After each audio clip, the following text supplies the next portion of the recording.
हरं सर्पहारं चिताभूविहारं भवं वेदसारं सदा निर्विकारम् श्मशाने वसन्तं मनोजं दहन्तं शिवं शङ्करं शम्भुमेशानमीडे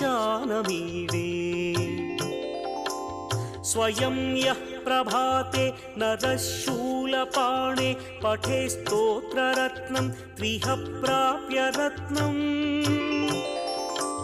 सुपुत्रं सुधान्यं सुमित्रं कळत्रं विचित्रैः समाराध्य मोक्षं प्रयाति।